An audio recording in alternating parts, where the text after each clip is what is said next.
Hello सभी को मेरा नमस्कार। मैं अर्चना, हिंदी प्रवक्ता। तो आज हम करेंगे स्वयं प्रकाश जी द्वारा रचित एक कहानी नेताजी का चश्मा, जिसके अंदर एक कैप्टन चश्मे वाले के माध्यम से देश के करोड़ों नागरिकों के योगदान को रेखांकित किया गया है कि भाई किस तरह से अपने अपने तरीके से सहयोग देते हैं सभी। कहानी यह कहती है कि बड़े ही नहीं बल्कि बच्चे भी इसमें शामिल हैं। इस कहानी के माध्यम से ये बताया गया है कि स्वतंत्रता सेनानियों के या देशभक्तों के प्रति हमारे देश के लोगों के कैसे विचार हैं, किस तरह का वो प्रेम भाव रखते हैं उनके साथ। तो पहले हम थोड़ा सा स्वयं प्रकाश जी के बारे में जान लेते हैं।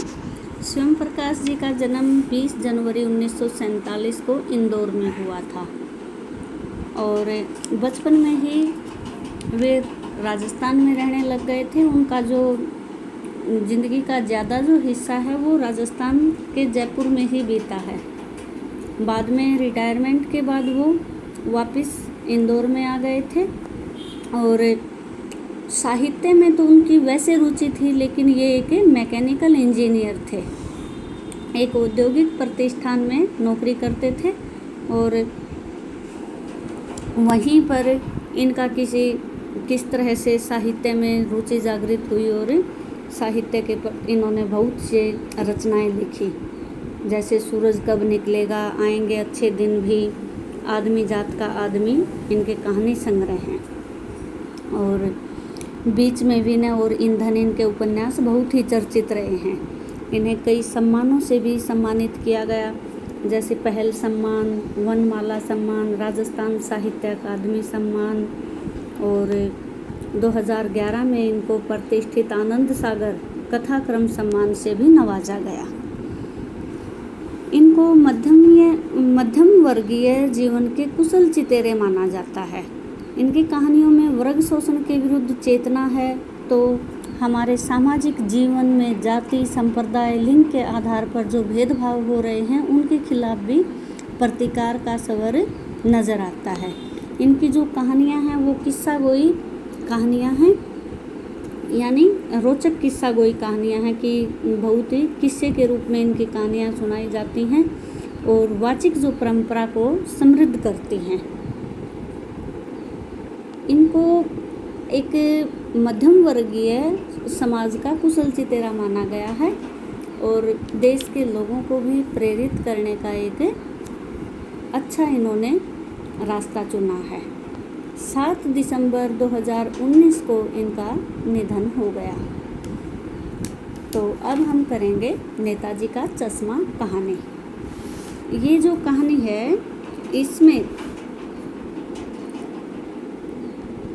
इसमें इन्होंने बताया है कि एक हालदार साहब हैं जो कि कुछ दिनों के अंतर्गत एक कस्बे से गुज़रते हैं और वहाँ पर नेताजी की मूर्ति लगी हुई है और उस मूर्ति में कुछ ऐसा है कि उसकी जिज्ञासा जो है उसको देखने के लिए हर रोज़ होती है। तो पता चलेगा कि इस कहानी में कि ऐसा उस मूर्ति के अंदर क्या है कि भाई, और एक कैप्टन के माध्यम से इस कहानी को चित्रित किया गया है। तो अब देखते हैं कि भाई जो हालदार साहब हैं वो किस लिए वहाँ पर रुकते हैं, क्यों उनका मूर्ति के प्रति इतना लगाव हो गया है कि हर रोज़ उसकी जिज्ञासा होती है कि मैं इस मूर्ति को ज़रूर देखूं। तो इसमें स्वयं प्रकाश जी की रचनाशीलता का पता चलेगा कि उनकी जो रचना है वो किस प्रकार की है, उनके जो जीवन के विविध जो पक्षों को सामने लाने का उन्होंने जो प्रयोग किया है वो कैसा है। तो चलो हम अब स्वयं प्रकाश जी की ये कहानी करते हैं, जो कि सांप्रदायिकता का एक ऐसा हिस्सा है जिससे हमें पता चलेगा कि भाई ये किस प्रकार के ये कथाकार हैं। हालदार साहब को हर 15वें दिन, कहा था ना कि भाई एक हालदार साहब हैं, कुछ दिनों के अंतराल पर वहाँ से निकलते हैं, तो हर 15वें दिन एक कंपनी के काम के सिलसिले में उस कस्बे से गुजरना पड़ता था। कस्बा बहुत बड़ा नहीं था जिसे पक्का मकान कहा जा सके, वैसे कुछ ही मकान थे वहाँ पर। और अगर बाज़ार कहा जाए तो एक ही बाज़ार था। कस्बे में एक लड़कों का स्कूल था, एक लड़कियों का स्कूल था और एक सीमेंट का छोटा सा कारखाना था। 2 ओपन एयर सिनेमा घर थे और एक ठो नगर पालिका था। नगर पालिका थी तो कुछ ना कुछ करवाती रहती थी। कभी कोई सड़क पक्की करवा दी तो कुछ पेशाब घर बनवा दिए, कभी कबूतरों की छतरी बनवा दी तो कभी कवि सम्मेलन करवा दिया। इसी नगर पालिका के किसी उत्साही बोर्ड या प्रशासनिक अधिकारी ने एक बार शहर में मुख्य बाजार के मुख्य चौराहे पर नेताजी सुभाष चंद्र बोस की एक संगमरमर की प्रतिमा लगवा दी। यह कहानी उसी प्रतिमा के बारे में है, बल्कि उसके एक छोटे से हिस्से के बारे में है। पूरी बात तो अब पता नहीं, लेकिन लगता है कि देश के अच्छे मूर्तिकारों की जानकारी नहीं होगी और अच्छी मूर्ति की लागत अनुमान और उपलब्ध बजट से कहीं ज़्यादा होगा, जिसके कारण काफ़ी समय उहापोह और चिट्ठी पत्री में बर्बाद हुआ होगा। बोर्ड की शासनावधि समाप्त होने की घड़ियों में किसी स्थानीय कलाकार को यह अवसर दे दिया गया होगा। अंत में कस्बे के इकलौते हाई स्कूल के इकलौते ड्राइंग मास्टर, मान लीजिए मोतीलाल जी, को यह काम सौंप दिया गया, जो महीने भर में मूर्ति रखने का विश्वास दिला रहे थे। जैसे ही कहा जा चुका है कि मूर्ति संगमरमर की थी, टोपी की नोक से कोट के बटन तक कोई 2 फुट की, जिसे हम बस्ट कहते हैं, और सुंदर थी। नेताजी सुंदर लग रहे थे। कुछ मासूम और कमसिन फौजी वर्दी में मूर्ति को देखते ही दिल्ली चलो, तुम मुझे खून दो, मैं तुम्हें आज़ादी दूंगा आदि के नारे याद आने लगते हैं। इस दृष्टि से सफल और सराहनीय प्रयास था। केवल एक चीज़ की कसर थी जो आंखों में खटकती थी। नेताजी की आंखों पर चश्मा नहीं था, यानी चश्मा तो था लेकिन संगमरमर का नहीं था। एक सामान्य और सचमुच के चश्मे का चौड़ा काले फ्रेम वाला चश्मा मूर्ति को पहना रखा था। हवलदार साहब जब पहली बार इस कस्बे से गुजरे और चौराहे पर पान खाने के लिए रुके, तभी उसे लक्षित किया कि चेहरे पर एक कौतुक भरी मुस्कान फैल गई। वाह भाई, क्या आइडिया है। आइडिया भी ठीक है, मूर्ति पत्थर की लेकिन चश्मा रियल। जीप कस्बा छोड़कर आगे बढ़ गई। तब भी हवलदार साहब इस मूर्ति के बारे में ही सोचते रहे। अंत में इस निष्कर्ष पर पहुंचे कि कुल मिलाकर कस्बे के नागरिकों का यह प्रयास सराहनीय है। महत्व मूर्ति के रंग रूप या कदकाठी का नहीं, उस भावना का है। वरना तो देशभक्ति की भी आजकल मजाक की चीज़ होती जा रही है। दूसरी बार जब हवलदार साहब उधर से गुजरे तो मूर्ति में कुछ अंतर दिखाई दिया। ध्यान से देखा तो पाया कि चश्मा दूसरा है। पहले मोटे फ्रेम वाला चौकोर चश्मा था, अब तार के फ्रेम का गोल चश्मा है। हवलदार साहब का कौतुक और भी बढ़ा। वाह भाई, क्या आइडिया है। मूर्ति कपड़े नहीं बदल सकती लेकिन चश्मा तो बदल सकती है। तीसरी बार फिर नया चश्मा था। हवलदार साहब की आदत पड़ गई हर बार कस्बे से गुजरते समय चौराहे पर रुकना, पान खाना, मूर्ति को ध्यान से देखना। एक बार कौतूहल दुर्दमनीय हो उठा तो पान वाले से पूछ ही लिया, क्यों भाई, क्या बात है, यह तुम्हारे नेताजी का चश्मा हर बार कैसे बदल जाता है। पान वाले ने अपने मुंह में पान ठूसा हुआ था, वो थूका और एक काला मोटा और खुश मिजाज सा आदमी था। हवलदार साहब का प्रश्न सुनकर आंखों ही आंखों खूब हंसा। उसकी तोंद थिरकी, पीछे घूमकर उसने पान थूका और अपनी लाल काली बत्ती सी दिखाकर बोला, कैप्टन चश्मे वाला करता है। क्या करता है? हवलदार साहब कुछ समझ नहीं पाए। चश्मा चेंज कर देता है, पान वाले ने समझाया। क्या मतलब, क्यों चेंज कर देता है? हवलदार साहब अब भी नहीं समझ पाए। फिर वो बोला कि कोई ग्राहक आ गया समझो, उसको चौड़े चौखट चाहिए, तो कैप्टन ने किधर से लाएगा, तो मूर्ति वाले से उठाकर उसको दे देगा और उधर कोई दूसरा बिठा देगा। अब हवलदार साहब को बात कुछ समझ में आई कि एक चश्मे वाला है जिसका नाम कैप्टन है उसे नेताजी की बगैर चश्मे वाली मूर्ति बुरी लगती है, बल्कि आहत करती है, मानो चश्मे के बगैर नेताजी को असुविधा हो रही हो। इसलिए वह अपनी छोटी सी दुकान में उपलब्ध गिने चुने फ्रेमों में से एक नेताजी की मूर्ति पर फिट कर देता है। लेकिन जब कोई ग्राहक आता है तो वैसी ही फ्रेम की दरकार होती है तो मूर्ति पर लगा देता है। तो कैप्टन चश्मे वाला मूर्ति पर लगा फ्रेम संभवतः नेताजी से क्षमा मांगते हुए लाकर ग्राहक को दे देता है और बाद में नेताजी को दूसरा फ्रेम लौटा देता है। वाह भाई, ये भी खूब क्या आइडिया है, सोचते हैं मन ही मन में। लेकिन भाई एक बात अभी भी समझ में नहीं आई। हवलदार साहब ने पान वाले से फिर पूछा, नेताजी का ओरिजिनल चश्मा कहाँ गया? पान वाला दूसरा पान मुंह में ठूस चुका था और दोपहर का समय था, दुकान पर भीड़ भाड़ भी अधिक नहीं थी।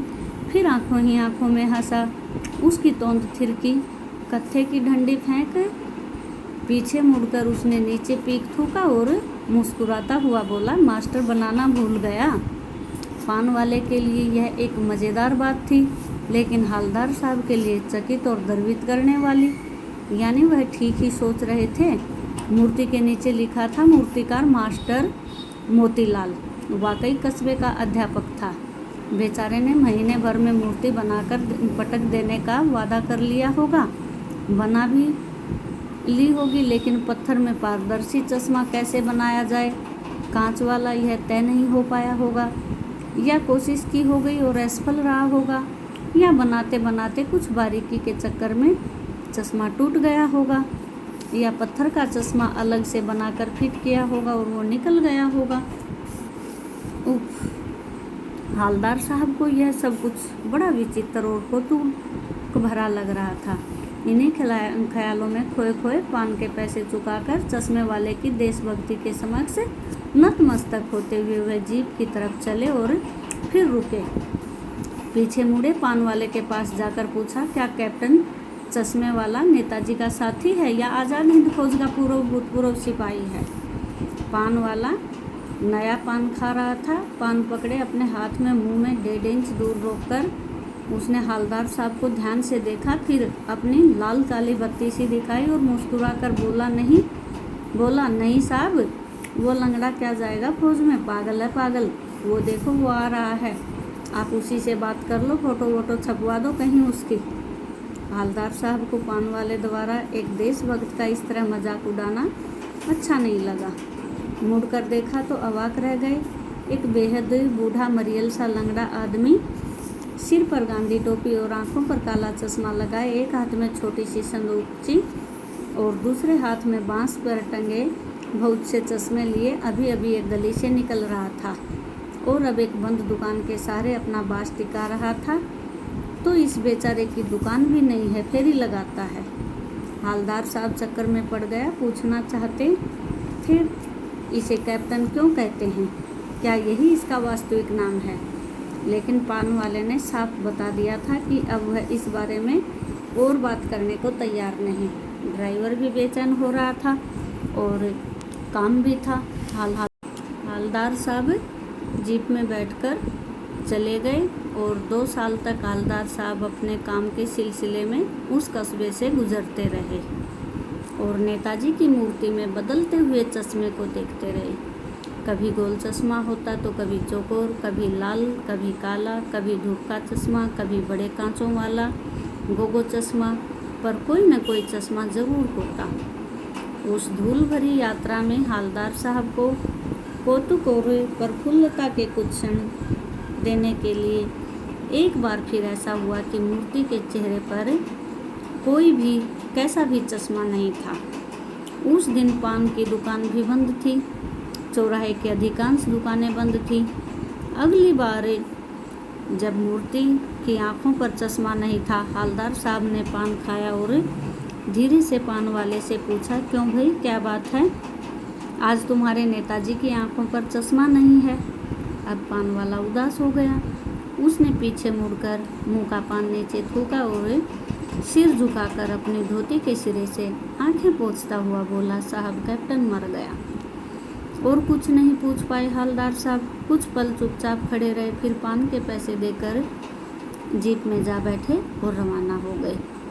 बार बार सोचते क्या होगा उस कौम का जो अपने देश की खातिर घर गृहस्थी, जवानी, जिंदगी सब कुछ होम कर देने वालों पर हंसती है और अपने लिए बिकने के मौके ढूंढती है।